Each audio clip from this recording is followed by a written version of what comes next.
À vontade, Professor Yara. Kassai, cadê a Leila? Ela está por aí? Não, ainda não. Mas Ainda por enquanto não. você toma conta aí.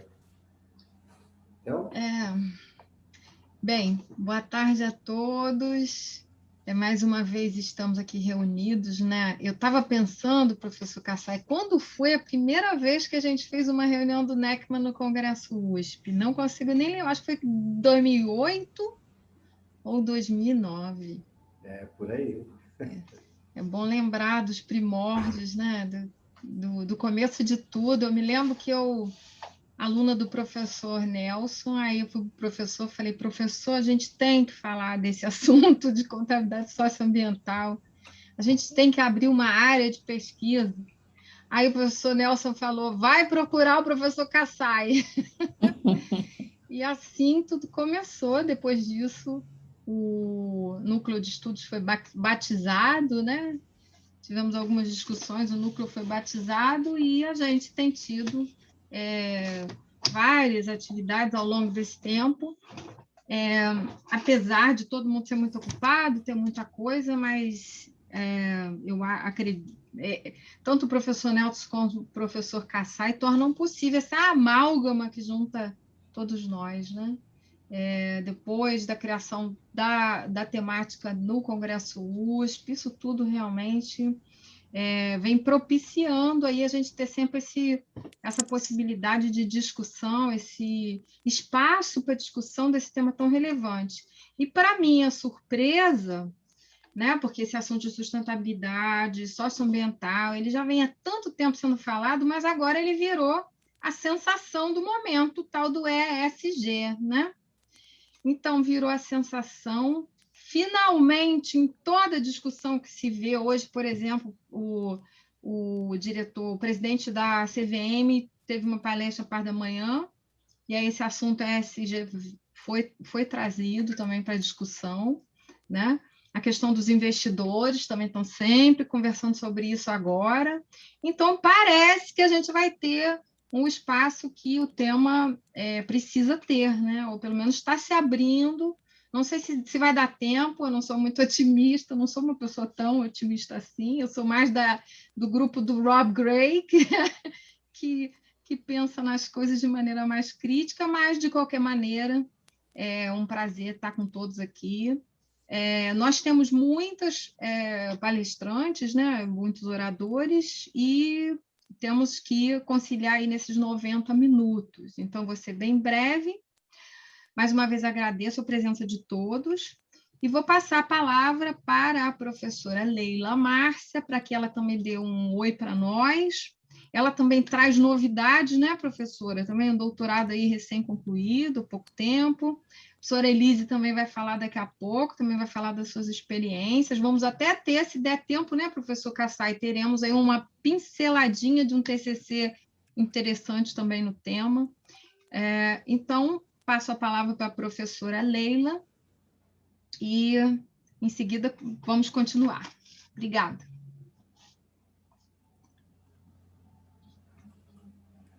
Será que a professora Leila está congelada? Ela está presente, mas está congelada. Ela está aqui, mas está congelada, eu acho. Professora Leila? E está aqui no chat, espera aí. Olá, boa tarde, tudo bem? Tudo. Vocês estão me escutando?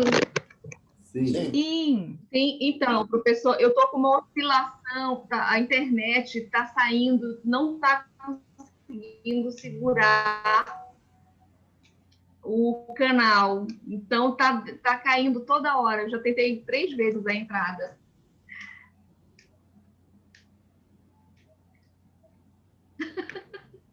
Aqui está muito quente. Se você quiser continuar, professora Leila, enquanto a gente te ouve, e aí, se der alguma zebra, a gente interrompe. Só uma breve palavra para depois a gente passar para os próximos participantes, pode ser? Começa falando quantos graus está aí no Pará. Pode sim, professor Guilherme. Está muito quente aqui, verão, né? Nós estamos na nossa estação de... Aqui só tem 2 estações, de chuva e de sol, né? Tanto a Yara quanto o professor Kassai, eles visitam muito aqui a região. Estou sempre vindo aqui, sabe como é que é. Todo dia chove e todo dia tem muito calor. Mas em julho, especialmente, é muito quente, né? Bom, gostaria de agradecer o convite, é uma alegria e satisfação estar no Fórum NECMA mais uma vez, né? Lembrando que esse núcleo de estudos ele já foi formado, né, desde 2009, então a gente vem aí tentando fazer um trabalho junto com o professor Kassai, reportando os fatos, né, e as situações aqui da região da Amazônia. Então, é sempre uma alegria muito grande poder estar participando com todos vocês. Como a professora Yara colocou, também conheço a professora Yara do CISA, né, dos encontros com o professor Rob Gray, e é uma temática que a gente já vem trabalhando e discutindo há bastante tempo, mas conforme aí a mídia e os meios de comunicação, ela toma, né, alguns direcionamentos, né? E realmente o ESG, que é a responsabilidade socioambiental corporativa, que é uma coisa que eu trabalhei na minha dissertação de mestrado em 2007, 2008, com as mineradoras aqui da região, né, do estado do Pará. E a gente vê agora sendo abordado com muita ênfase, né? E aí outros setores da economia também envolvidos, e isso para a gente assim, até uma forma assim, de sentir a alma mais leve, né? Porque a gente não fica sozinho nessa discussão e nesse debate dentro das academias e em um ou outro nicho de pesquisa, né? Tentando mostrar para a sociedade a importância de tudo isso. Mas o momento agora do relato integrado, né? E aí eu não sei como a gente não conseguiu sentar, né, professor Kassai, para dar uma organizadinha, tá pensado aí o fórum. Mas eu pensei, já são 15 e 10, já 15, né? Tem que passar a palavra para a professora Vânia, que vai falar sobre o rumo ao relatório compreensivo, né? A professora Vânia também sempre presente nos encontros do NECMA, lembro que 2019 também veio para uma pauta, né?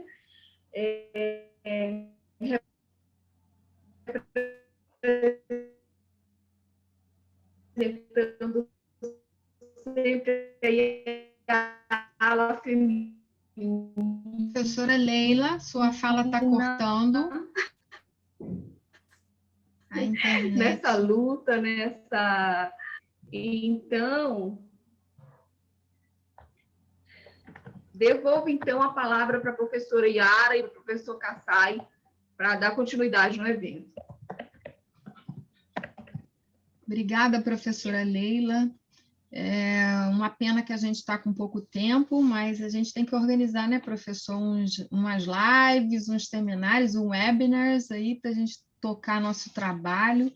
Tem tanta coisa para fazer, o mundo realmente está fervilhando com esse tema ESG, então acho que a gente pode... e tem tanta gente rica, né, conhecedores aí do tema entre nós, então acho que é hora. Outro dia mesmo escutei assisti uma live da professora Vânia e lá no IBGC, então tem sempre alguma coisa acontecendo, vamos organizar algumas coisas aqui no NECMA também. Todos nós aqui, eu acho que a maioria são todos conhecidos, né? Então nem vou falar do currículo de ninguém para a gente não perder tempo, todos os currículos são longos, ricos. Então, o que eu vou fazer é imediatamente passar a palavra para a Vânia, agradecer mais uma vez a participação. A Vânia sempre que traz conteúdos sempre novos, inovadores para nós. Então, Vânia, por favor, obrigada. Obrigada, professora Yara, professora Leila, pela introdução, professor Kassai, pelo convite. É uma honra muito grande estar aqui compartilhando com vocês questão apaixonante dos relatos integrados, né? Eu acho que toda profissional da área de reporte corporativo, principalmente, como é o meu caso, na área de contabilidade, para a gente é um prazer muito grande ter uma ferramenta que pode aumentar a comunicabilidade, a nossa capacidade de comunicar os negócios da empresa de uma forma que seja facilmente compreensível para todos os usuários. Então, eu estou compartilhando aqui a minha tela, espero que todos estejam vendo. Até acho que o iniciozinho de 2010, 2012, eu sempre achei que contabilidade era mais do que o bastante para reportar uma empresa. Mas o que aconteceu no finalzinho de 2011 é que alguém muito querido, que está até presente aqui, me apresentou um tema completamente novo, um tal de relato integrado, que a primeira vez que eu ouvi falar, eu falei, isso não é minha praia, eu sou contadora, eu conheço débitos e créditos, e conheço balanço patrimonial e demonstração do resultado do exercício, não sei nada sobre essa questão de sustentabilidade, isso não é comigo. Mas o que a gente pode ver ao longo dessa coluna aqui temporal é que, na verdade, cada vez mais a gente percebe que a informação financeira é só a ponta do iceberg e que esconder o resto do iceberg abaixo da superfície é ignorar risco, é ignorar fatores que podem comprometer a continuidade da empresa, podem comprometer a saúde das pessoas que trabalham na empresa e que vivem nesse planeta. Então, eu fui apresentada ao tema do relato integrado, que é algo extremamente apaixonante, mas queria até aproveitar, já que a gente está falando da história do relato integrado, para dar 2 minutos do meu tempo para quem trouxe relato integrado para o Brasil. Professor Nelson, conta para a gente aí como é que isso veio parar por aqui.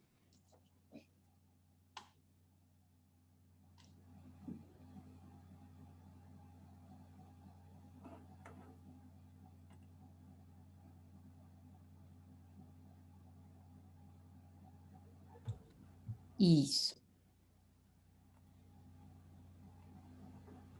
Ué, cadê o Nelson? Será que caiu? Tentando ver aqui como é que eu volto. Já está falando, professor? Eu quero ver se eu apareço. Nós estamos te vendo. É que ela está compartilhada. Minutinho só. Só se a Vânia descompartilhar momentaneamente a tela. Ótimo. Eu estou vendo o Kassai agora.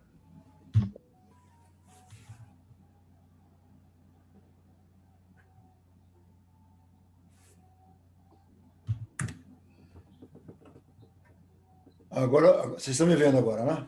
Sim. Sim. Então, houve uma época em que eu estive participando mais ativamente da concepção, gestação das normas contábeis internacionais junto ao IASB em Londres. O Brasil se candidatou a uma posição junto ao board do IASB e eu acabei sendo designado como representante brasileiro junto a esse board. Então, lá nós discutíamos, debatíamos todas as sugestões que vinham de várias entidades do mundo inteiro a respeito de futuras normas contábeis que viessem a ser candidatas a se transformar numa norma internacional IFRS. E naquele ambiente, em um determinado momento, surgiu a sugestão de que o principal objetivo da informação contábil financeira não é retrospectiva. O principal objetivo é mostrar o aspecto retrospectivo para ajudar os usuários das demonstrações financeiras a construir cenários prospectivos. Então, o passado ajudando a ensinar sobre o futuro.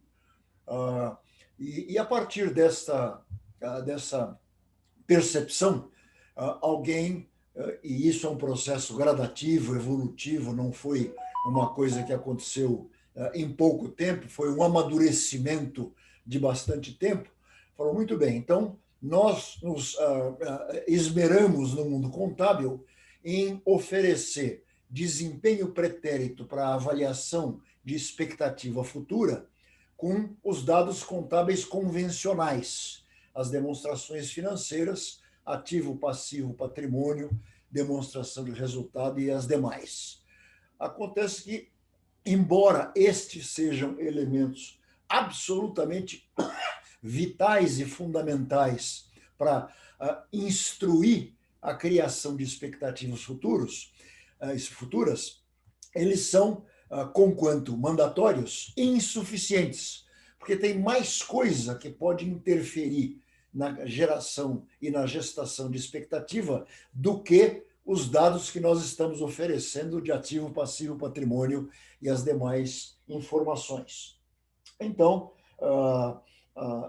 começou-se a construir naquele momento uma percepção de que a contabilidade poderia associar-se, fazer parceria, ser parceira de outras áreas de atuação de uma entidade, seja uma entidade empresarial com fins lucrativos ou sem fins lucrativos, para enriquecer aquele produto que a gente estava oferecendo para os usuários do nosso trabalho, adicionando comentários que iam além dos comentários básicos, fundamentais e tradicionais do modelo contábil convencional. Então, ali começou a surgir essa ideia e dando um grande salto no tempo, essa ideia hoje está consagrada dentro daquilo que já foi mencionado na abertura, o ESG, meio ambiente, aspectos sociais e aspectos de governança. Então, isso nasceu nesse processo evolutivo e evidentemente, mais para o final do encontro, eu comento alguns dos desafios que nós teremos com relação à inserção da contabilidade nesse modelo. Esse mapa que está na tela mostra bem a evolução temporal nesse sentido, ou seja, desde a década de 30 dos anos 1900, quando os mercados de capitais, principalmente dos Estados Unidos, se reestruturaram depois da crise de Bolsa de 1929, até hoje, os padrões que permitam uma captura de todos os efeitos, da maior parte dos efeitos que podem impactar a expectativa de resultados futuros. Basicamente, acho que neste momento essa introdução seria suficiente. Obrigada, professor Nelson. Sempre uma aula ouvir o senhor. E o resultado desse crescimento, né, dessa valorização dos aspectos que não se limitam aos financeiros, eu sempre costumo dizer que eu aprendi a valorizar isso quando meu marido e eu fomos visitar um restaurante que nós costumávamos ir toda semana, era o nosso restaurante favorito, mas nós estávamos esperando mais um bebê, precisávamos de mais um quarto, e um dos apartamentos que a gente foi visitar era dos donos do restaurante que a gente costumava frequentar, e nós nunca mais voltamos lá. Então, é a mesma coisa, as empresas hoje, os investimentos, os investidores, o mercado, ele não quer apenas saber se a empresa dá lucro, ele quer saber se esse lucro é sustentável. Talvez por isso esse assunto tenha crescido tanto ultimamente, como a professora Yara nos falou na introdução. Um tempo de pandemia nos ajudou a ver que existem questões e coisas que aparentemente são inofensivas, do tamanho de um vírus, mas que eles podem causar um estrago tremendo, né? Então, tem muitas coisas que a gente pode estar ignorando e que podem fazer diferença no futuro. Com isso, começaram a surgir os padrões de informação não financeira, que a gente prefere chamar de pré-financeira, porque um grande sábio costumava dizer para a gente, no início dessa caminhada, que informação ESG, se ignorada, vai afetar o fluxo de caixa no futuro, tanto quanto a informação que a gente chama hoje de financeira no presente. É claro que o GRI foi um pioneiro nessa questão de trazer padrões e formas de apresentar informação financeira, e depois foram surgindo os outros, como o SASB, como o TCFD, que cuida de questões climáticas, o incentivo do World Economic Forum, o CDP, o CDSB e tantos outros, né? Existem muitos padrões aí. Eu botei o relato integrado em amarelo, porque, na verdade, esse quadro foi gentilmente cedido pela PwC num evento que nós estávamos juntos, e eles me autorizaram a utilizar nas apresentações. Ao contrário dos outros, o relato integrado, ele não é um novo framework de relatórios de sustentabilidade. O propósito dele é diferente, é atender aquilo que o documento da Rio+20 prescreveu e que a nossa amiga Glaucia, que vai estar falando com a gente, trabalhou tanto para conquistar, que é o fato de que nós precisamos apresentar informação financeira e pré-financeira ou de sustentabilidade com o mesmo padrão de qualidade. Ou seja, não podemos colocar informação financeira como responsável por 90% da nossa prioridade e colocarmos o restinho, o cantinho ou embaixo do tapete para a sustentabilidade. A gente precisa que o mesmo critério, a mesma preocupação com qualidade, com evidenciação, com fidelidade ao retratar a realidade da empresa, seja observado tanto para questões ESG quanto para questões financeiras. E o relato integrado vem fazer isso.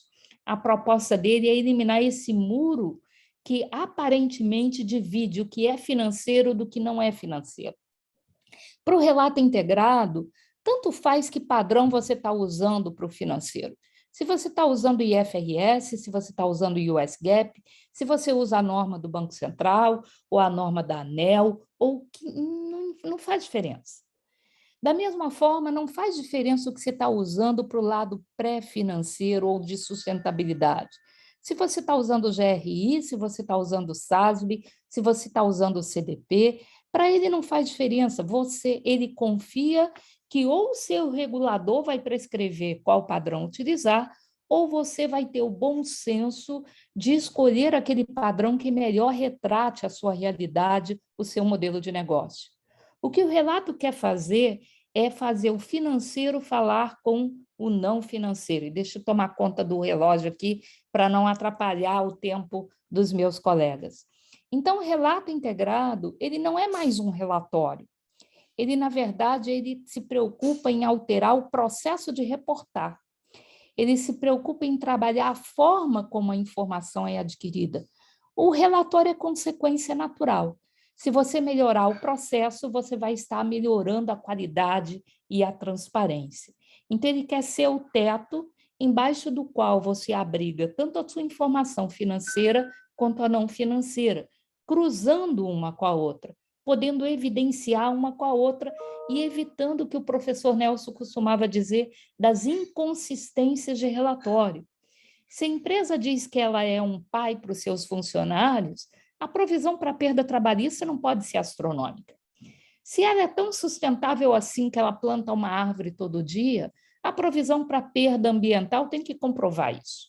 Então, a empresa não pode ter várias verdades. Ela tem que mostrar nos seus relatórios uma coisa só, uma verdade só, um discurso só. Então, o relato integrado não é um novo relatório, mas é uma proposta de novo processo. E é fruto de uma coalizão, da qual faz parte não apenas reguladores. Então, não é um regulador que está querendo te dizer no futuro o que você tem que fazer, como se criar um novo item de compliance para você obedecer. Dessa realidade, você tem empresas, você tem reguladores, você tem órgãos contábeis, você tem ONGs, você tem normatizadores e você tem academia, aqueles que estão gerando conhecimento. Aqui no Brasil, a USP e o BGC representam o país no Conselho Internacional do Relato Integrado. Eu ocupava essa cadeira substituindo o professor Nelson, tive a honra, em nome do BNDES, e desde que eu me aposentei no ano passado, eu represento o IBGC nesse fórum. Mas não podemos nos esquecer de que os reguladores mundiais estão lá. A Associação Mundial de CVMs, a IOSCO, está lá. A Tokyo Stock Exchange está lá, London também. O Financial Stability Board, que estabelece as regras do Comitê de Basileia, também estão lá. E essas entidades, inclusive a CVM está como observadora, aí eu vou falar disso já já, não estão lá à toa. Então, o relato integrado, ele muda o foco, não é o relatório, é o processo de reportar. Quem é responsável pela elaboração não é um timezinho de 3 ou 4, mas é toda a organização. Vamos acabar com os silos. O conteúdo não é só o que deu certo, mas também é aquilo que deu errado. Os problemas e desafios que a empresa tem, você tem que mostrar a realidade completa e não só aquilo que te interessa. O objetivo não é um checklist, é transparência, é accountability, é o teu dever de reportar. O horizonte, como diz o professor Nelson, não é só o que aconteceu no passado, mas é também a tua estratégia futura. Os elementos não é só a informação financeira, mas são os 6 capitais, a informação financeira e também a de sustentabilidade. E a amplitude não é o detalhe, é aquilo que é relevante, é aquilo que vai fazer diferença para quem toma decisão conhecer no mercado. Esse é um modelo de negócio do relato integrado. Se eu tivesse mais tempo, até discutiria ele com vocês, mas um propósito é dizer que trazer informação não financeira, que nós não temos ainda os séculos que a gente tem para os padrões contábeis, não temos as métricas já estabelecidas, não temos a cultura já implementada, é um grande desafio. Mas nem por isso deixa de ser um desafio que vale a pena abraçar. O nosso sonho não é ter relatórios de sustentabilidade bonitinhos, com fotografias lindas. É difundir o conceito do pensamento integrado, de uma gestão que leva em consideração não apenas aspectos financeiros, mas também os não financeiros. Isso não é algo que se constrói sozinho. E diante dessa realidade, no ano passado, o IRC, que é a entidade que escreve o framework do relato integrado, resolveu, em primeiro lugar, promover um memorando de propósito de trabalho conjunto com as principais entidades que cuidam de relatório de sustentabilidade. E depois disso, em novembro, eles deram um passo além. Eles anunciaram a criação da Value Reporting Foundation. Por que isso era um passo extremamente importante? Porque o relato integrado até hoje, até esse momento, é um framework. Nós que somos contadores sabemos o que é um framework. É um conjunto de princípios, de conceitos. Se a gente pega o IFRS, por exemplo, o framework vai dizer o que é um ativo, o que é um balanço patrimonial, o que é um valor justo. Mas se você quer contabilizar a máquina que você comprou, o instrumento financeiro que você adquiriu, você não vai ver no framework como contabilizar, você vai procurar um standard, o como fazer. Então, o framework te dá o que tem que ser feito, mas é o standard que vai te dar como fazer aquilo que precisa ser feito. Então, a Value Reporting Foundation representa a união do IRC, que tem o framework do relato integrado, com o SASB, que é a entidade americana que tem padrões setoriais e métricas de reporte de relatório de sustentabilidade por setor. E a ideia da Value Reporting Foundation não é que ela seja restrita a essas 2 entidades. Na verdade, ela é um convite aberto para que todas as entidades que participam de relatórios de sustentabilidade possam se juntar a elas. Então, o CDSB já está estudando a possibilidade e o diálogo, o discurso que se quer fazer com a Value Reporting Foundation é que juntos podemos fazer mais, podemos ir mais longe e podemos mais rapidamente encontrar os resultados que a gente se pretende fazer. Isso foi algo muito bom. Por quê? Porque tão logo esse memorando de trabalho em conjunto surgiu em setembro, o IFAC fez uma solicitação à IFRS Foundation dizendo, olha, nós já temos um framework, nós precisamos de standard. Vocês já fazem os estándares de contabilidade, que reportam a informação financeira. Por que não tratar, e eu lembro disso como um velho sonho do professor Nelson, desde lá o princípio, Por que não a IFRS Foundation tratar também dos estándares para relato integrado? Então, isso foi objeto de uma consulta pública, esse é o conceito da Value Reporting Foundation. Não se está acabando o SASB, não está acabando o IRRC, a Value Reporting Foundation é um propósito de trabalho em conjunto entre essas duas entidades, e a IFRS Foundation fez essa pergunta: será que a gente deve se envolver com esse processo? E a resposta que eles obtiveram é que o mundo precisa disso, e precisa disso com muita urgência. Então, eles já criaram um grupo de trabalho que está estruturando esse braço da IFRS Foundation, que vai fazer as normas de sustentabilidade. Aqui nós temos as instituições que fazem parte desse grupo de trabalho. Essa entidade nova vai ser anunciada na COP26 em Glasgow, em novembro. Nós vemos aqui o segundo componente, é exatamente o IRRC junto com o SASB. O GRI e o CDP não fazem parte, nesse momento, desse grupo de trabalho, embora sejam consultados, porque a prioridade na primeira fase do trabalho são questões climáticas. Então, era muito mais importante ter o TCFD e o CDSB, que cuidam de efeitos climáticos, para não causar ruído. A IOSCO está monitorando isso. Será criado um novo braço, não vai mudar o contábil. Então, a normatização de relatório de sustentabilidade pela IFRS Foundation não altera a forma como você vai contabilizar seus derivativos. O IASB continua funcionando da mesma forma, mas como o braço de sustentabilidade vai estar embaixo do mesmo guarda-chuva, a chance que nós temos de termos inconsistências, de termos problemas de ruído entre a norma financeira e a norma não financeira no futuro, ela fica bastante reduzida. O relato integrado faz parte dessa iniciativa e concorda que o clima é prioridade. Por que a IFRS Foundation escolheu o clima? Porque o TCFD já está bem adiantado. Então, é melhor você terminar o que já está quase pronto, porque você libera recurso, você libera tempo e você libera staff para cuidar daquilo que precisa de muito mais construção. Então, essa figura do lado eu tirei da última apresentação da IFRS Foundation, é Environmental First, but not only.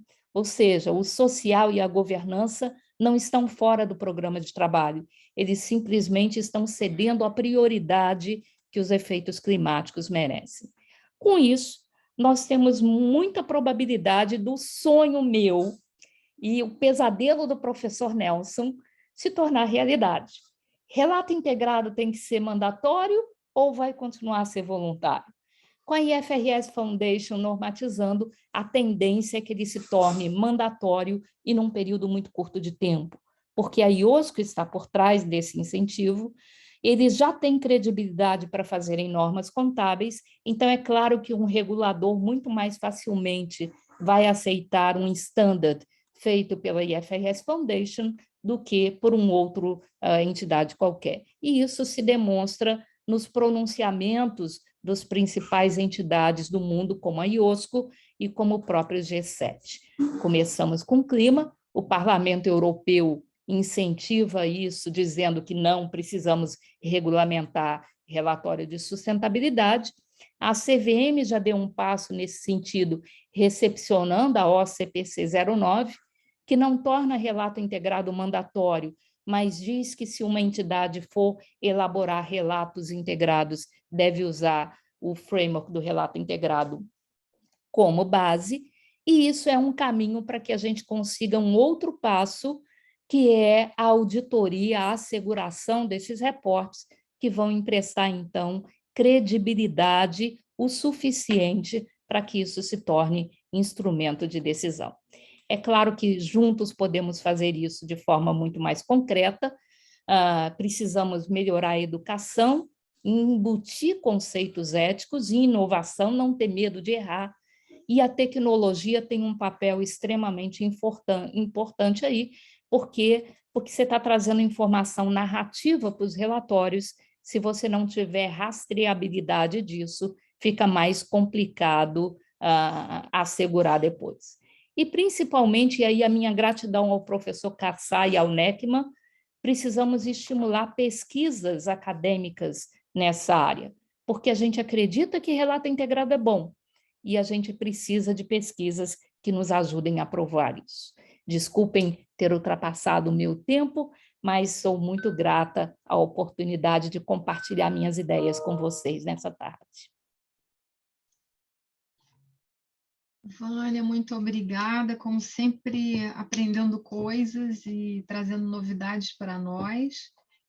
Enquanto a Vânia falava, professor Nelson, eu me lembro daquele artigo cujo título você me ajudou a colocar no artigo que fizemos juntos, de Triple Bottom Line. Não sei se você lembra do título, mas era Triple Bottom Line, Should the Standard Setters Step In? Deveriam os reguladores se meterem com isso? Olha lá como é que em 2007, 2008, a gente já estava pensando nessa questão, né? É verdade. Então, bem interessante. A dúvida continua, né, Vânia? Deveria ser mandatório ou voluntário? Hoje eu escutei uma expressão do Marcelo Barbosa da CVM, muito interessante, dizendo o seguinte: para a gente ter cuidado, quer dizer, todos devemos ter cuidado com a sobre-regulação, né? Que a regulação é em excesso, aí sim, né? Mas achei muito interessante. Bem, gente, vou então passar a palavra para a Sônia, para a Gláucia, que saudade, para a Elise, todas vocês, um prazer revê-las. E passo a palavra para vocês, não sei exatamente como é que vocês se organizaram para falar, também podem fazer no formato de mesa, se vocês preferirem, fiquem à vontade, tá? Obrigada. Obrigada, Yara. Eu vou pegar aqui primeiro, depois eu passar para a Gláucia. Primeiro, super prazer estar com vocês aqui. Professor Kassai, muito obrigada pelo convite. É sempre uma honra participar aqui de mais uma conferência internacional, então a gente sabe a importância que tem esses fóruns. Cumprimentar a Vânia, querida, sempre bom te ouvir. Professor Nelson, que alegria encontrá-lo. Eu estava ouvindo aqui o professor Nelson e me lembrei quando a gente organizou a vinda do board do IRC para o Brasil, em nome da Bolsa, fizemos aquele roadshow com todas as entidades, né, Vânia, BNDES incluído, todo. Incrível poder fazer parte e estar com vocês, que são pioneiros e líderes aí do relato integrado. Então, muitíssimo obrigada.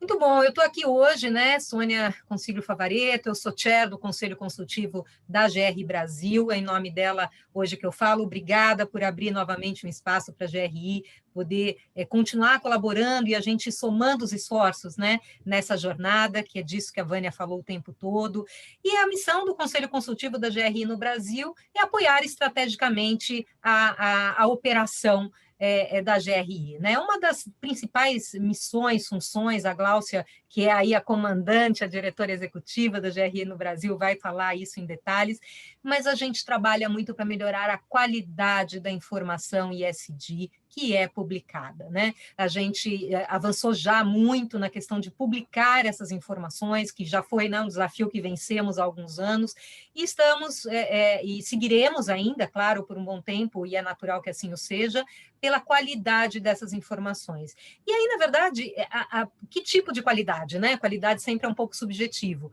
mas a gente tem aqui uma questão fundamental, que é o link com a criação do valor financeiro e econômico destas informações, né? É assim que a gente entende que vai, de fato, gerar um novo modelo econômico, por isso que eu até brinco, não, quer dizer, eu uso ESG, né? Eu ponho o E do econômico na frente do ESG, porque a gente tem que pensar tudo junto. E na minha vida aí toda de executiva, eu sempre disse que a gente corria atrás dos diretores financeiros, dos contadores, dos relações com investidores, né, de todos vocês, porque são o mainstream, é por aí que a gente vai fazer a mudança na minha visão, né? Então, nós temos que estar mais do que juntos, mais do que nunca juntos e construindo isso. A Yara falou no início na questão do boom do ESG, né? Eu digo que é a sigla mais famosa das galáxias atualmente, né? Que bom, eu também uso muito nas redes sociais uma hashtag Vivi para ver, né? Vivi para ver este momento acontecer. Infelizmente, ele veio pela dor, quer dizer, ele já vinha, né, de muito interesse do investidor muito fortemente de 5 anos para cá, e a pandemia, pela dor, a gente percebeu aí que as questões sociais, ambientais, de governança são absolutamente conectadas, né? A questão social, de saúde, relacionada ao meio ambiente, colocou a economia em lockdown. Então, a gente chegou nesse momento em que temos que construir esse novo modelo, essa nova forma de operar, de pensar, de se comportar, né?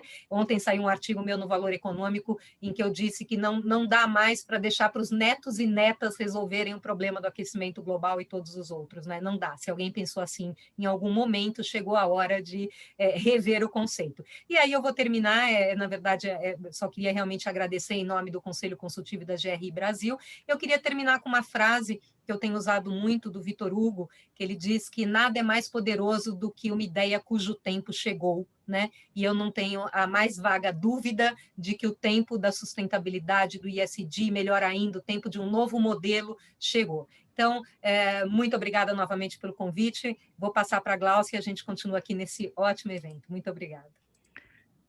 Oi, Sônia. Muito obrigada, Sônia. Obrigada, professor Kassai, professora Yara, Vânia, professor Nelson, que estão aqui, né? Uma boa tarde, né? Muito bom ouvir vocês.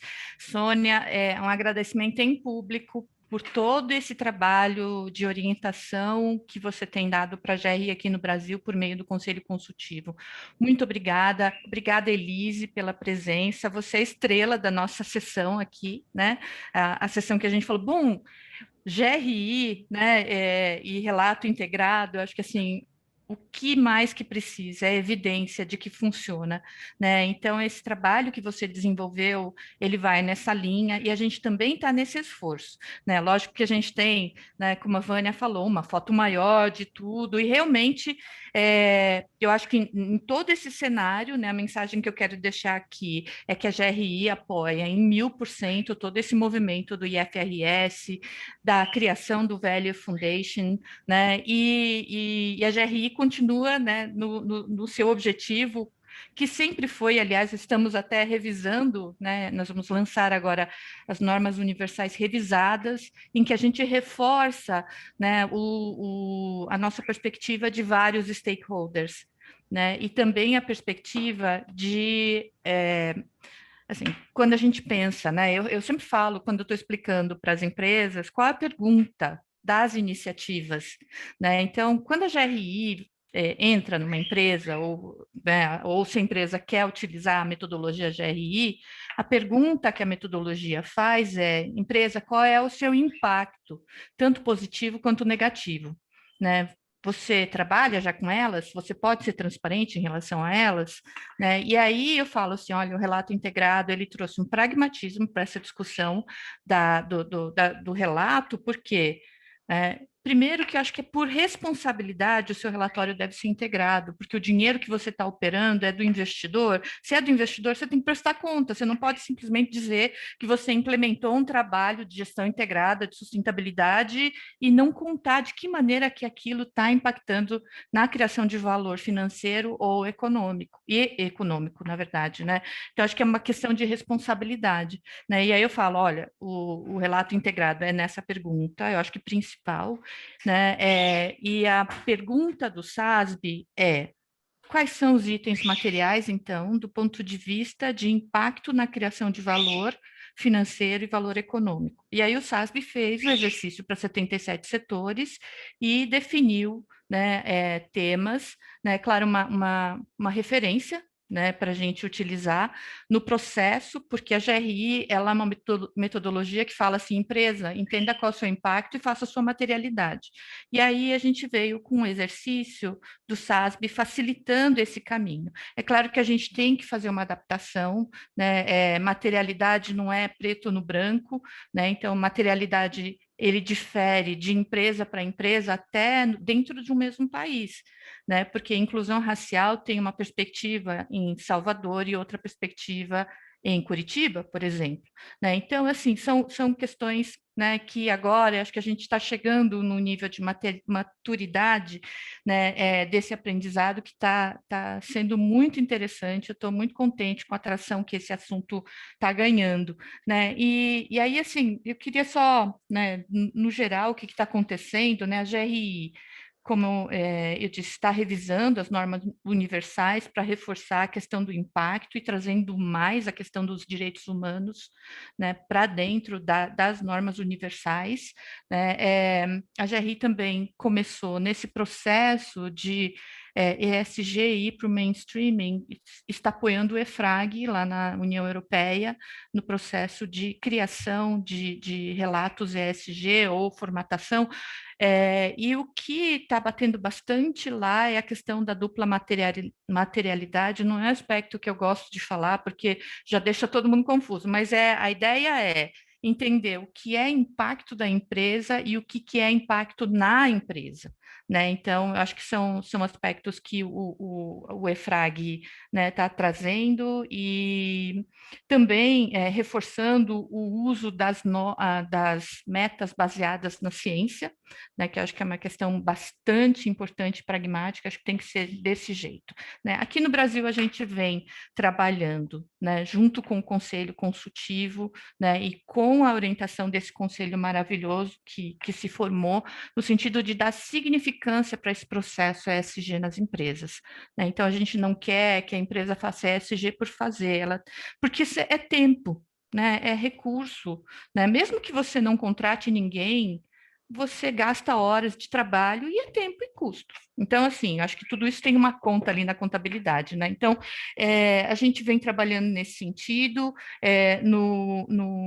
no processo de fortalecimento também das áreas de sustentabilidade, porque ainda é uma área frágil nas organizações, e esse aspecto de mostrar como que todo esse trabalho embaixo do iceberg, Vânia, cria valor, protege valor, né? Eu acho que é importante, então isso tem que ficar na ponta da língua para esse pessoal. Então, a gente tem feito esse trabalho e também tem trabalhado no sentido de fazer com que a comunicação flua, né, entre as áreas, né, mas também entre níveis hierárquicos diferentes, inclusive, eu acho que principalmente o conselho de administração, né, que pensa na estratégia, né, porque em 2019, acho que a gente teve uma ocorrência muito chata em janeiro, né? E aí eu comecei a questionar como assim isso acontece numa empresa que tem um conselho dessa qualidade. Eu conheço o pessoal de sustentabilidade que trabalha com isso, é um pessoal muito sério,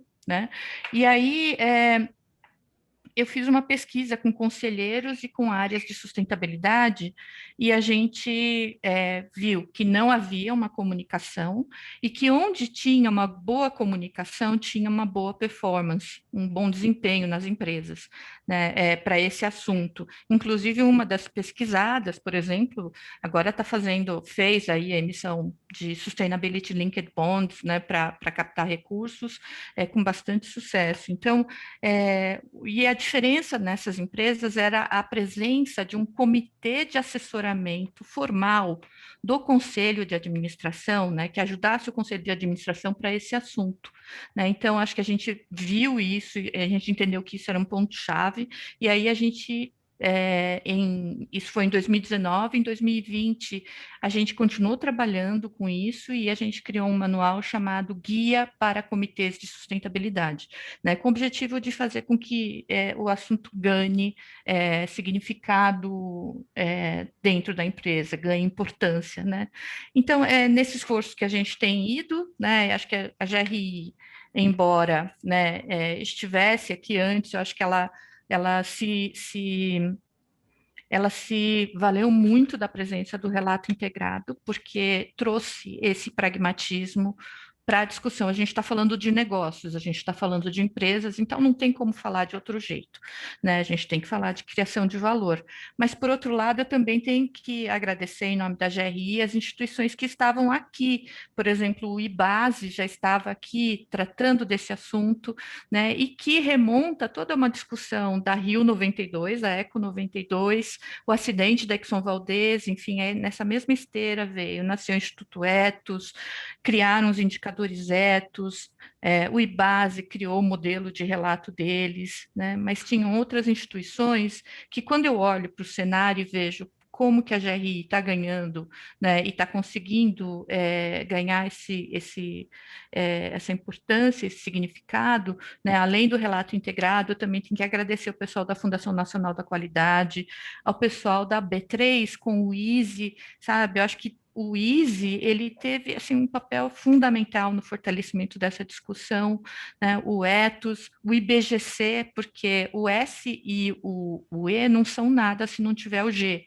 né? Então, acho que o IBGC tem um papel muito importante e eu queria só deixar registrado esse agradecimento que eu tenho mesmo, do fundo do meu coração, a essas instituições que estavam aqui já. Então é isso, eu queria passar a palavra para a Elise também, né, que fez um trabalho sensacional e que é o próximo passo, viu, Elise? A gente vai ter que mostrar para que veio o ESG, né? Então, eu acho que você está trazendo essa discussão que eu acho que a gente tem feito um esforço nesse sentido com o trabalho que a gente está fazendo com o Conselho, que é a lista das empresas transparentes, que é uma referência, né, de empresas que têm um bom desempenho no relato, mas isso ainda é um negócio que vai sair. Então, esse foi só um spoilerzinho, e eu acho que o seu trabalho é na mesma direção. Muito obrigada pela presença e por aceitar o nosso convite. Obrigada. Muito obrigada, Gláucia. Muito obrigada pelo espaço. Eu fico muito feliz de estar participando dessa discussão com pessoas que eu admiro muito, né? E poder apresentar um pouquinho dos resultados da minha tese. Eu vou compartilhar aqui. Eu acho que ficou bem mais fácil para mim comentar sobre a hipótese e tudo com a introdução de vocês. Deixa eu ver se vai funcionar. Então, eu vou apresentar, né, o que eu estudei sobre a relação de relato integrado e o custo de capital das empresas. Então, essa discussão de esperar uma diminuição no risco das empresas, né, uma diminuição no custo de capital, ela vai estar associada à incorporação dos princípios do relato integrado e também de toda essa mudança na gestão que a gente está esperando, tanto da iniciativa do relato integrado, quanto do esforço do GRI, quanto de várias outras iniciativas que elas vão conjuntamente, né, trazendo essa motivação e também essa pressão para as empresas incorporar essas questões no modelo de negócios dela. Então, a gente vai esperar uma redução do custo de capital por causa, efetivamente, da implantação do pensamento integrado, que já foi comentado aqui. Então, uma efetiva mudança no processo de tomada de decisão interno da empresa, de uma forma, né, de múltiplos capitais, considerando os recursos utilizados e os impactos da empresa, né, financeiros e pré-financeiros, não financeiros, e esse olhar de longo prazo. Então, está se preocupando com esse resultado que a empresa vai ter no longo prazo, a criação de valor de longo prazo, e isso é esperado que vai haver a alteração em todo o processo de gestão e de mitigação de riscos. Então, a Vânia já comentou anteriormente que a gente vai esperar uma redução da simetria de informação, e a gente vai ver uma diminuição de riscos atrelada a tudo isso muito grande, né? Por você estar diminuindo a diferença entre conhecimento da gestão e de usuários externos, né? E a melhora nas práticas de gestão, mitigação de riscos, esse pensamento de longo prazo, especificamente. Na tese, era importante também explorar outras questões, como, né, nós discutimos vários fatores institucionais que podem influenciar essa relação. Os resultados mais fortes, na verdade, foram relacionados a enforcement. Eu estava olhando, empresas que adotaram o relato integrado voluntariamente. Mas uma das questões mais importantes de ambiente institucional era a questão de força de lei. Ambientes institucionais que tinham uma força de lei mais forte, então houve uma influência na adoção, no efeito da adoção do relato integrado. A nossa hipótese, ela está baseada, então, nas práticas das empresas, elas estarem mais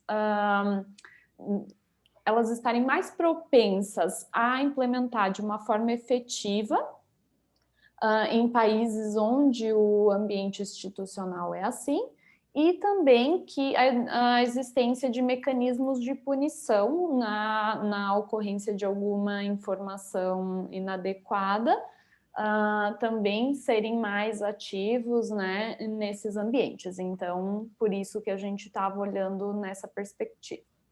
Nós também analisamos a possibilidade de não haver uma redução no custo de capital. Então, será que toda essa iniciativa, toda essa mobilização das empresas, ela realmente vai gerar um efeito? Ou vai ser uma adoção apenas pro forma, que não vai ter informação adicional, ou não vai ser útil, né?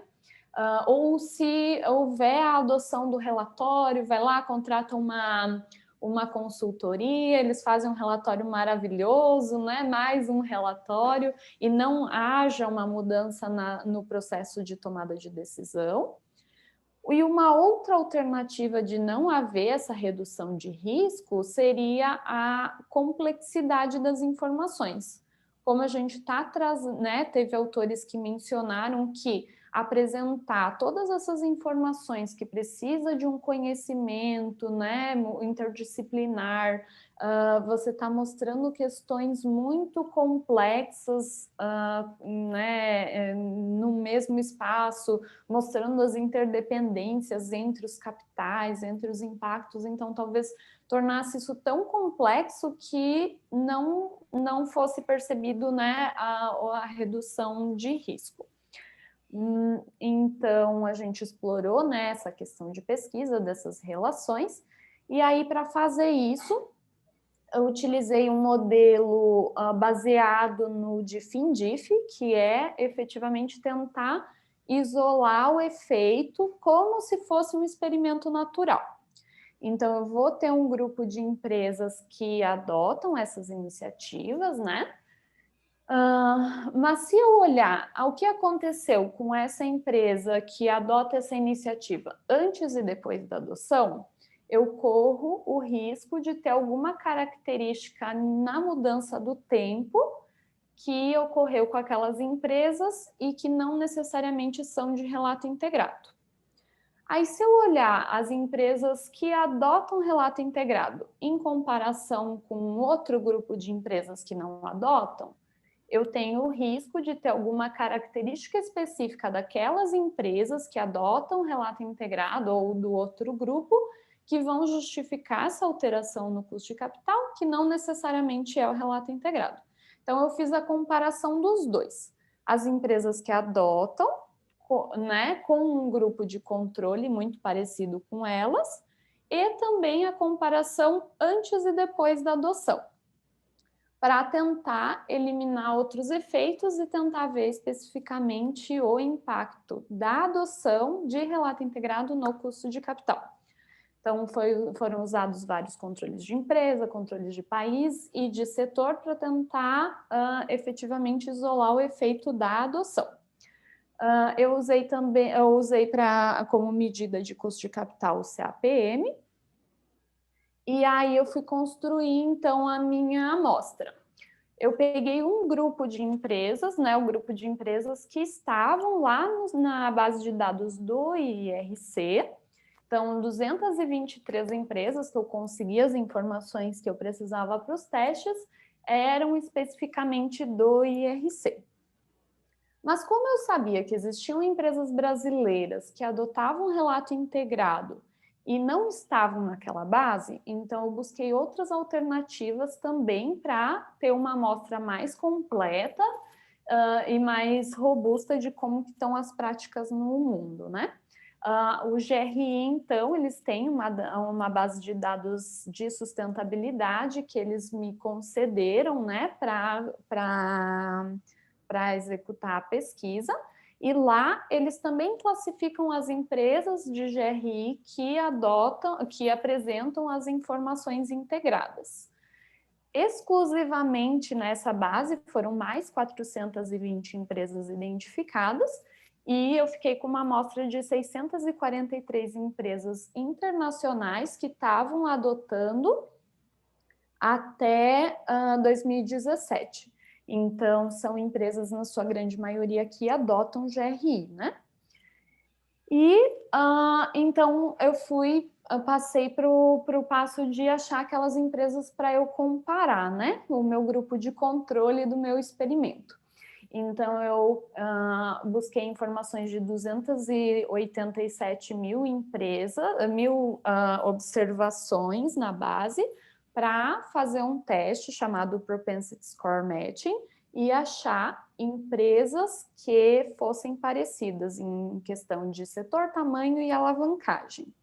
Então, eu fiz esse cálculo, né, do PSM, e eu fiquei com uma base final de mais de 20 mil observações do ano de 2010 a 2017 para fazer a análise do custo de capital. Então, os resultados, eles foram consistentes. Eu estou apresentando aqui da amostra total, então são 640 empresas mais ou menos ao longo desse período, mas os resultados foram consistentes, tanto para a base, que eu olhei só para as empresas do IRC, e também olhando só para as empresas que estavam catalogadas no GRI. Os resultados mostram que existe uma relação negativa, então a adoção voluntária de relato integrado está relacionada com uma redução no custo de capital. Isso é consistente quando eu incluo controles de setor, controles de país, né? Mas quando eu analiso as empresas que estão num ambiente de alto enforcement e baixo enforcement, eu vejo que existe uma redução nos dois, né? Há uma redução no custo de capital nos dois ambientes institucionais, mas no de alto enforcement é maior. E aí, então, fica uma reflexão que existe essa diferença, né, institucional, que ela vai necessitar, então, de outros mecanismos nesses ambientes como o Brasil, que tem baixo enforcement, para a gente conseguir ter um resultado mais efetivo, né, dessas práticas e ver efetivamente os investidores incorporando essas informações e vendo que essas empresas elas têm um menor custo e um resultado, né, de longo prazo, um processo, né, entender o processo de criação de valor de longo prazo das empresas. Uma das coisas que eu acho que é interessante comentar que né, com a OCPC 09 a gente já vê que no Brasil está se pensando em questões para aumentar a credibilidade das informações, solicitando a asseguração e já tentando né, redirecionar essas questões que estão presentes aí devido ao nosso ambiente institucional, então podem ajudar nessa iniciativa. Mas com os preparadores, os reguladores têm que se preocupar em criar mecanismos para dar suporte, né, para que as empresas brasileiras elas consigam atingir esse objetivo do IRC, que é prover informações para os provedores de capital para melhorar a eficiência da alocação de recursos, né?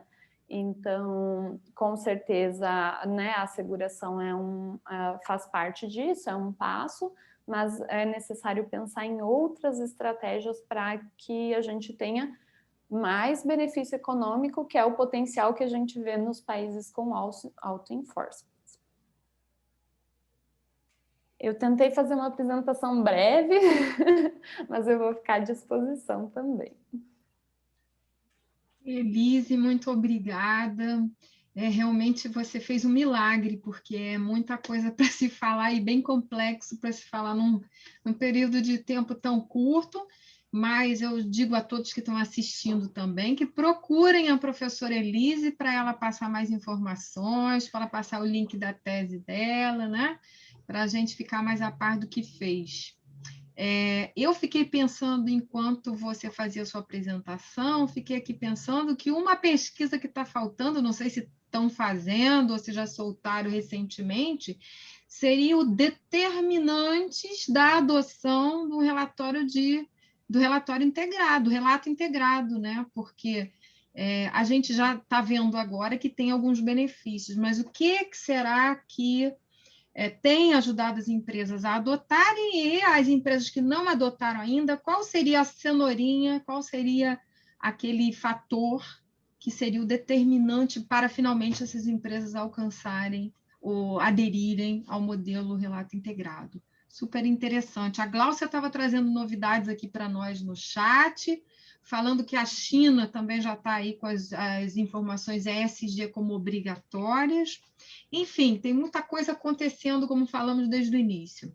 Eu vou passar, então, a palavra para o João Mangabeira, da Embrapa, que vai falar um pouquinho para nós sobre indicadores multicriteriais. Aí, enfim, seja bem-vindo e estamos aqui, então, dando continuidade. Obrigada, João. Obrigado a todos. Obrigado, professor Kassai, pelo convite. Vocês estão me ouvindo bem? Sim. Sim. Opa, então, muito obrigado mesmo, conhecendo vocês. O professor Kassai que eu conheço de longa data. Eu vou apresentar para vocês uma abordagem diferente do que vocês analisam, mas focado mais, pensando para a área rural, é óbvio, né? Eu trabalho na Embrapa por muito tempo, e principalmente voltada para os jovens. O que é que eu vou tentar compartilhar com vocês? Se eu não conseguir, o professor Kassai, uma apresentação, mas se eu não conseguir, professor, eu não sei se está aparecendo para vocês aí. Está aparecendo? Sim. Tá. Então, eu vou trabalhar um pouquinho e falar como que esse trabalho que a gente vem desenvolvendo, eu falo por mais de quase 30 anos, e, na verdade, eu trabalho com socioeconomia, tenho formação de agronomia, mas trabalho com socioeconomia, principalmente na Amazônia. E o enfoque nosso, como a Embrapa, ela foca muito em sistema de produção, em levar o sistema de produção agrícola para que tenha sustentabilidade do ponto de vista econômico, ambiental e social, mas o que a gente vem tendo no momento é a juventude indo embora. A minha preocupação maior é essa. Então, o enfoque que eu vou trabalhar e mostrar para vocês, onde a gente poderia depois trabalhar o conceito maior aí, como integrar essa sustentabilidade agrícola com o GRI, o ESG, que é o foco do momento. Eu acho que tem muito espaço para isso, o professor Kassai tem me apoiado muito nesse contexto, e como a gente pode trazer inovação desses conceitos de sustentabilidade multicriteriais, porque principalmente para a área agrícola, não sei para a área de vocês, ele é uma caixa preta, ninguém sabe como é que é gerado os indicadores, os critérios, como que são agregados, que modelo de agregação possa ser agregado e, ao mesmo tempo, que ele possa ser utilizado para os jovens, né? Que os jovens possam entender e internalizar esses indicadores e que possam usar no dia a dia. Tá? E tem a inovação aí maior, que é essa questão também de como chegar no GRI e o ESG através dessa nova abordagem de sustentabilidade multicriterial, que é a inclusão digital. Como transformar isso tudo digital, que o jovem hoje praticamente, eu até brinco, o jovem, até os índios usam, eu trabalho bastante na Amazônia,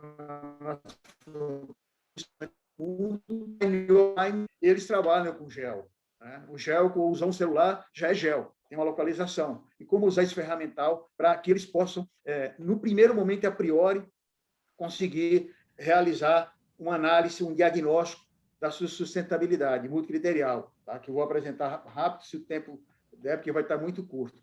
Então, a nossa equipe está aqui, o professor Kassai tem contribuído nesse projeto do Fundo Amazônia, e o Júlio Campos também, que faz parte aí do nosso grupo. Por favor, se vocês não estiverem enxergando, pode falar. Eu vou tentar abordar esse projeto que foi financiado pelo Fundo Amazônia. Eu sempre brinco Amazônia, porque a Amazônia, no contexto que a gente trabalha, eu trabalho há 30 anos na região, ele é super importante, não só para manter a floresta em pé, mas conservando e produzindo. E para que se possa fazer isso, a gente precisa trabalhar de forma coletiva, ou seja, na cooperativa e associação, principalmente pequenos produtores, que para você manter o custo mínimo de manter a floresta em pé, você precisa ter escala de produção em forma cooperativada ou de associação, e para isso o indicador prioritário, eu vou falar na frente, é o indicador de governança. Tá? Então, esse projeto do Fundo Amazônia, a gente teve 7 oficinas no ano em 2017, depois mais 8 oficinas de campo levantando os principais problemas que pudessem direcionar a nossa pesquisa.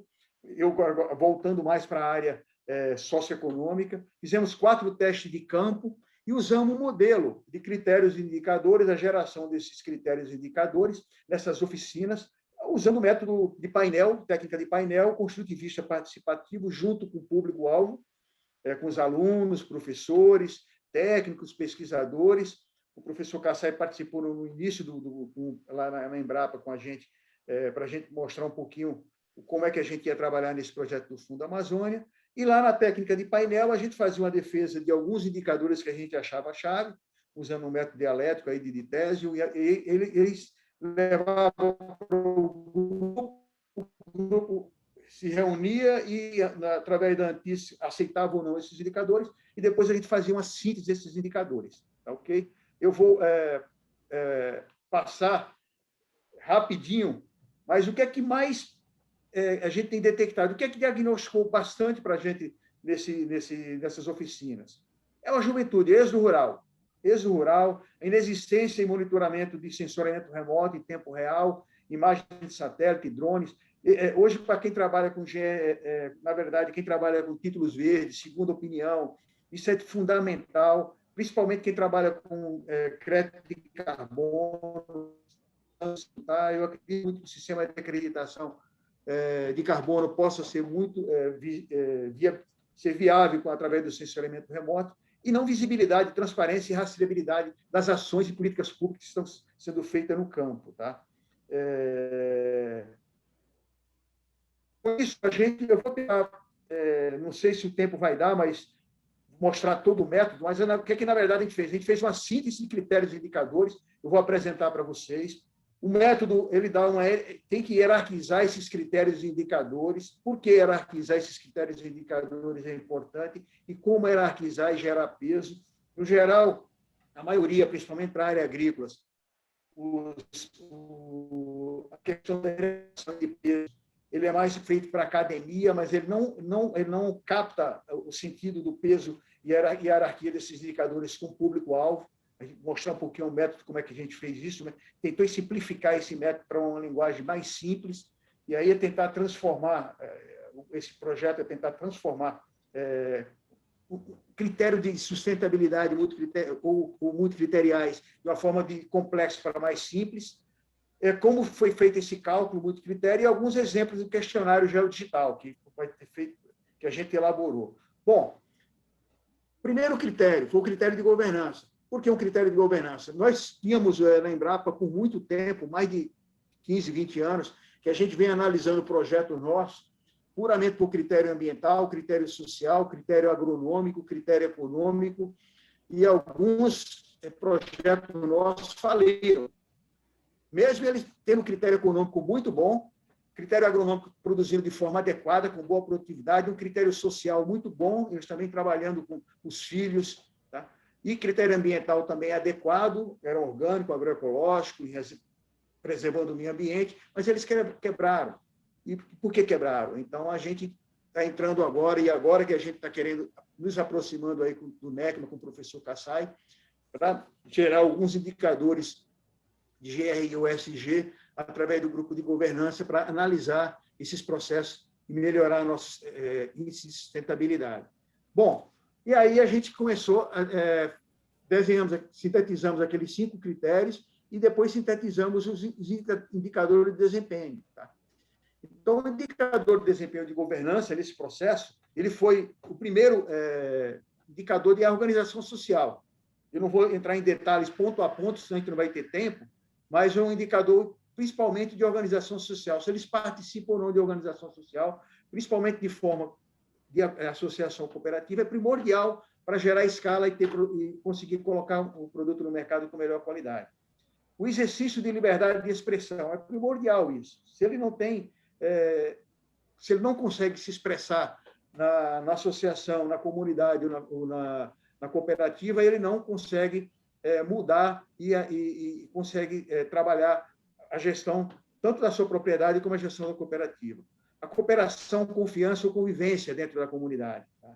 Isso aqui é primordial, foi um indicador-chave. Isso aqui. Quem está com esse bom indicador tem uma boa governança. A transparência na gestão da organização social e equidade. A equidade aqui é primordial, principalmente para as mulheres e para os jovens, tá?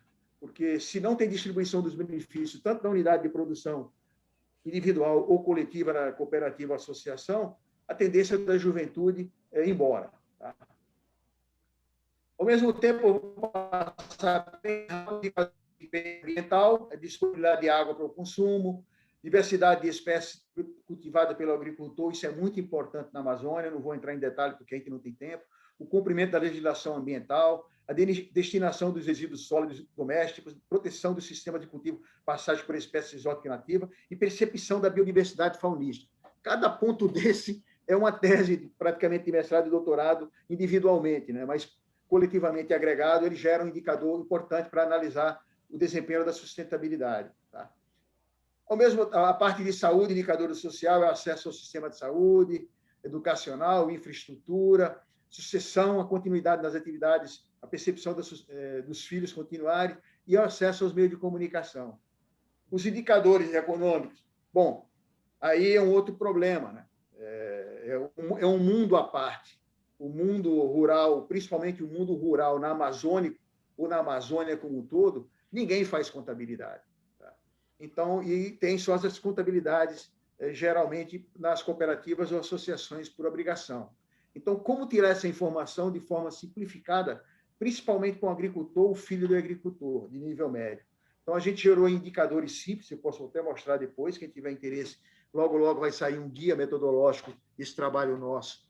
Daqui a um mês, praticamente, está sendo publicado, e a gente levantou alguns indicadores econômicos de uma forma bem simples, que eles possam responder a renda de alto consumo, que é uma renda não monetária importantíssima, porque muita gente pergunta como é que ele ganha menos do que, às vezes, o salário mínimo, mas fica no campo, porque tem uma renda não monetária de alto consumo altíssima. Sem isso, às vezes, a renda não monetária de alto consumo é maior do que a renda monetária. E não ter essa renda de alto consumo na cidade, praticamente não teria como, vindo para a cidade, o êxodo rural, ele não teria essa renda de alto consumo. Tá? Depois eu explico melhor isso aí, se tiver tempo. A renda de venda de produtos advindo da unidade de produção agrícola, e sim a renda monetária, nível de endividamento, desgaste do imóvel, a gente não pode falar em depreciação, mas como está o desgaste do imóvel, como é que ele pode quantificar isso rápido para a gente, e renda extra-agrícola. Aqui é Bolsa Família, ou outras bolsas, aposentadoria, se eles têm. Tá? Por favor, vocês estão acompanhando? Sim. Tá. Bom, e os indicadores agronômicos, eu não vou entrar em detalhe, porque é um mundo à parte, e aí, mas assim, a gente tentou transformar na percepção que eles não tenham que fazer levantamento e levar para o laboratório. Eles possam, pela percepção deles, fazer uma pré-análise e ver como é que eles estão, a saúde do solo e a saúde da planta. Tá? Então, isso de forma gel, é que eles possam detectar como é que está, no geral, a unidade de produção dele ou no território onde ele está inserido, como é que está o nível da saúde do solo, o nível da saúde da vegetação. Bom, e aí vem a questão de hierarquizar os critérios de indicadores. Tá? Como fazer isso? Tá? A gente usou um método swing, é um método português, um método bem simples de usar, que na maioria, através de decisores chaves, a gente pegou os indicadores econômicos, agropecuário, agronômico, ambiental e social, e através desse método eu vou passar não vou nem entrar em detalhes, a gente chegou nesses indicadores. Qual foi o primeiro indicador importantíssimo que os decisores, pelo ponto de vista deles, chegaram? A governança.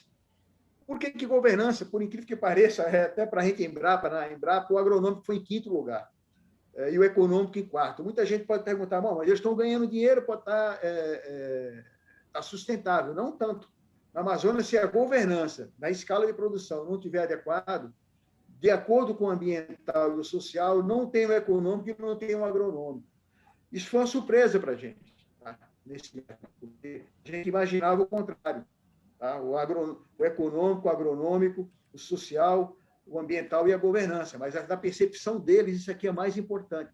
Foi através dos decisores locais que definiram isso aí. Tá? Aí a gente usou o método, fez a normalização, eu não vou entrar em detalhe. Quem quiser depois a gente pode colocar isso para discussão depois em outro momento.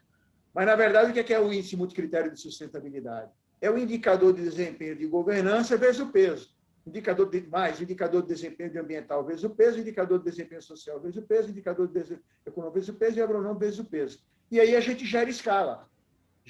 Sai um gráfico, aqui, infelizmente não dá para mostrar, aqui o tempo é muito curto, mas através do gráfico, e ele pode agregar e desagregar. Se ele está no nível excelente de sustentabilidade, ele pode requerer, se a comunidade está bem organizada e está todo mundo com esse nível excelente de sustentabilidade, pode requerer aí um título verde, pode requerer uma prática de melhor desempenho. Mas se ele está pouco sustentável e insustentável, ele pode desagregar e ver onde ele está ruim e onde ele pode melhorar. E que esforço ele tem que fazer para chegar no nível de sustentabilidade e o nível de excelente de sustentabilidade. Tá? Eu procurei colocar um critério bem simples, com a métrica 1, não sei se vocês estão enxergando aí, bem pequeno, métrica 1, métrica 2 e métrica 3. O agricultor, o filho do agricultor, na participação social, tem uma pergunta e ele só tem que marcar, de forma no tablet ou no celular, ele marca ou a métrica 1, a métrica 2 ou a métrica 3, e assim ele vai preenchendo o questionário digital. E no final ele tem, em tempo real, ou se ele está offline, ele vai num local onde ele pode estar online, e aí já sai para ele em tempo real, não precisa os técnicos analisarem, geoprocessar e trazer essa informação, ele já recebe no WhatsApp dele o índice de governança, como é que ele está, o índice separado do indicador ou agregado de forma geral. Então, eu tentei ser bem rápido para aproveitar o tempo, não sei como é que está o tempo ainda, o professor Kassai me falou que eu iria mais algum tempo, mas eu vi que prolongou mais o tempo do que eu imaginava, né? Mas é basicamente isso. Eu gostaria de agradecer e estar aberto à discussão e ver como no futuro, no núcleo do NECMA, esses indicadores para a área rural, de forma geral, possam ser integrados no relato, no ESG, que possa facilitar esses jovens a não só ajudar o pai a fazer a manutenção do sistema de produção, mas também fazer a gestão do seu sistema de produção e ajudar as cooperativas e, com isso, poder ter um nível de sustentabilidade mais adequado. Muito obrigado e eu fico à disposição, professor. Muito obrigada, muito interessante. Eu até gostaria de contar com essa apresentação, se for possível, depois, vou te escrever, tá, João? Achei isso muito interessante. A professora Solange Garcia, não sei se ela está por aí, mas a gente, há alguns anos atrás, nós fizemos um trabalho usando... Solange Gomes. Oi? Solange Gomes. Garcia. Garcia. Garcia. Fizemos um trabalho usando critério multicriterial, perdão, e temos interesse em dar uma olhada nisso aí. Eu também estou com um orientando de doutorado trabalhando sobre a Amazônia, então tudo isso, qualquer informação, quer dizer, conhecimento sobre a área, nos ajuda muito, então vou lhe procurar. Agradeço. Também muito complexo para tão pouco tempo, né? Mas a gente quer pelo menos iniciar os diálogos de todo mundo, né, professor Kassai? Nesse sentido, nós temos aqui duas coisinhas aqui que eu gostaria de ver, não sei se a Bárbara vai conseguir falar bem rapidamente. Parece que a professora Sônia Gomes também está presente, se puder dar um oi para nós, falar das suas atualizar-nos do que tem feito ultimamente, o que vem desempenhando. Professora, a sua aluna, a Bárbara, ela está por aí? A Bárbara está presente? Olá, estou Oi. aqui. Bárbara, você acha que você consegue, em 2, 3 minutinhos, você falar para nós o que é o seu TCC, o que é a sua monografia? Consigo sim, vamos ver se o computador ajuda aqui. Uhum. Deixa eu só... Consigo compartilhar aqui? É um slide só para vocês acompanharem. Agradecer o convite aqui do professor Kassai, é uma honra estar participando disso aqui, viu, gente? Bom, o tema do meu TCC ele foi sobre similaridade de rates ESG, com foco aqui nas maiores montadoras globais. Então, ele foi motivado aí pela falta de padronização de informação em ESG, e não só no aspecto da falta de padronização das publicações das empresas, mas também pela falta de critério desses critérios utilizados pelo mercado. A gente vê também um estudo limitado na ótica do crédito, a visão normalmente é um pouco mais voltada para o investidor, e também ainda é incipiente aí os estudos sobre o próprio rating ESG. Então, aqui o objetivo do meu trabalho foi verificar se tem alguma comparabilidade esses ratings divulgados pelas agências de créditos. Então, eu usei aqui os relatórios de crédito da Moody's e da S&P. Então, eles divulgam um relatório de crédito. Dentro desse relatório, tem uma parte específica de uma análise qualitativa sobre os critérios ambiental, de governança e social. Eu escolhi aqui as maiores montadoras do mundo de acordo com seu market cap, e elas também tinham como critério ser rating investment grade pelas agências. E aqui, das empresas selecionadas ficou a Toyota, a Volkswagen, a Daimler, da Mercedes, a General Motors, a BMW, Honda e Hyundai. Então, foram essas empresas aqui que atenderam aos critérios. Para eu conseguir verificar essa análise, né, para conseguir verificar a comparabilidade entre esses ratings, eu utilizei mineração de dados textuais. Então, eu pego esses documentos, eu faço uma mineração de texto, trabalho com uma estruturação desses dados e transformo esses dados em vetores. E aí, para eu conseguir verificar se eles são comparáveis entre si, eu faço, cada documento vira um vetor, e aí ele faz o cálculo do cosseno da distância desses vetores. Então, cada documento é representado por um vetor. Então, quanto mais próximo, quanto o cosseno é zero, ele me traz exatamente documentos iguais. Quanto mais distante o ângulo aqui de 90 graus, o cosseno aqui é igual a 0, desculpa. Então, aqui a gente vê, ele gera para mim essa matriz, essa matriz aqui de similaridade de cosseno, onde eu consigo verificar que os relatórios, que as análises de rating ESG pelas agências de crédito são pouco comparáveis entre si. Então, os critérios utilizados pelas agências de crédito, eles não seguem o que caiu. Acho que já você estava explicando a questão da matriz, quão mais similar, okay, de acordo com... Acho que já sabe onde é, né? Sim.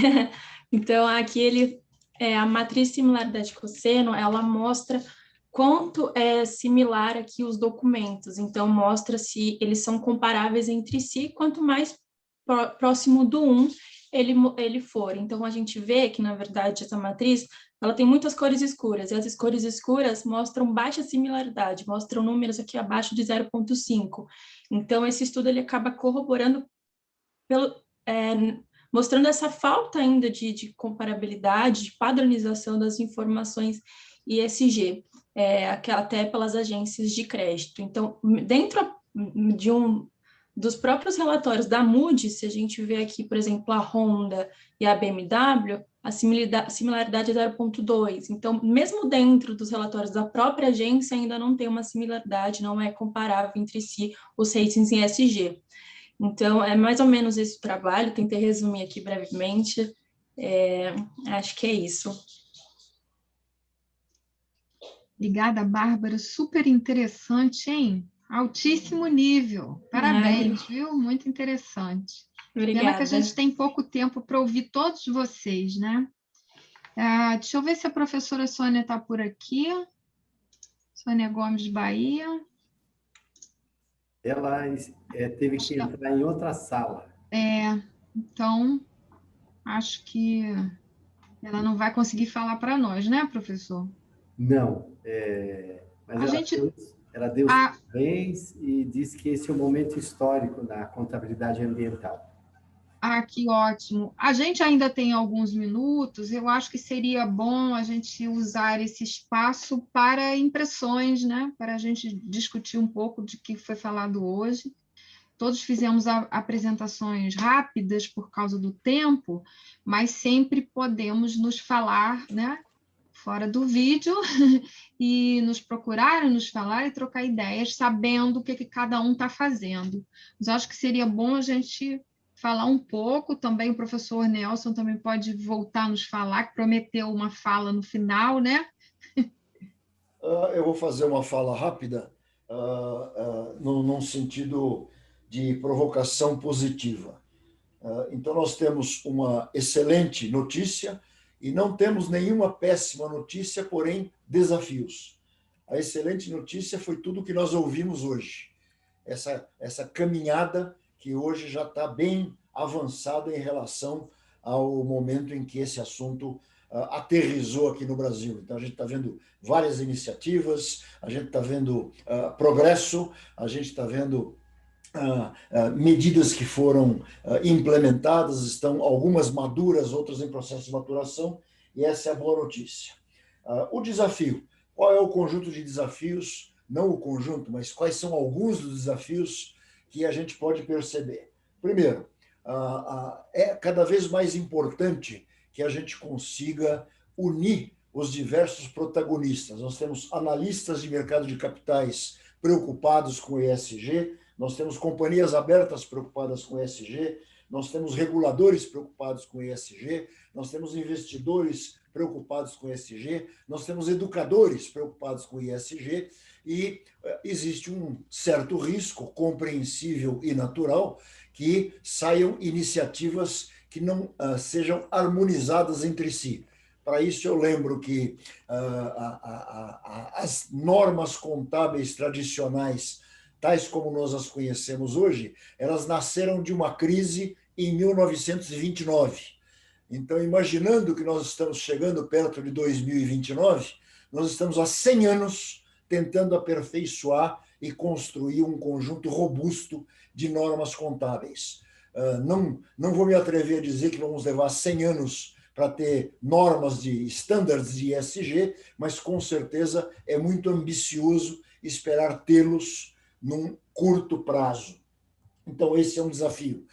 Como trabalhar a construção de normas, de standards de ESG. Aí teríamos uma decorrência, uma derivação desse desafio, porque o ESG, os standards de ESG para bancos, com certeza serão diferentes para o setor de agronegócio, com certeza serão diferentes para o setor industrial convencional, com certeza serão diferentes em alguns pontos para o setor de prestação de serviços. Então, temos aqui uma modelagem que vai representar um desafio adicional. Então, é uma interdisciplinaridade, tal como nós constatamos. Nós temos o desafio tornar mandatório ou não tornar mandatório, é uma questão em aberto. Talvez seja ainda um pouco cedo tentarmos definir essa questão enquanto não tivermos estándares um pouco mais bem elaborados. Temos a questão da materialidade, que foi muito bem apontada pelos apresentadores, e a materialidade vai variar por segmento de negócios, por setor de atividade e dentro de empresas do mesmo setor também. Temos a questão da educação, que aqui vai ter uma competição saudável entre economistas, advogados, ciências contábeis, administradores de empresas e outros campos de atividade educacional. Temos a questão da auditoria, que ainda é muito cedo falar em auditoria, porque o auditor se debruça cotejando o que é apresentado em relação a normas. Se nós não temos as normas, corremos o risco de que o auditor crie as suas próprias normas para dar os seus pronunciamentos, e aí não teremos uma robusta construção de pronunciamentos de auditores independentes que sejam produtivos, razoáveis, realistas e comparáveis entre si. Tudo isso involucrado no fato de que a grande meta é quais são os riscos que nós devemos estar atentos para acenar a continuidade das entidades. E aí o ESG vai passar por questões de gênero, vai passar por questões de minorias raciais,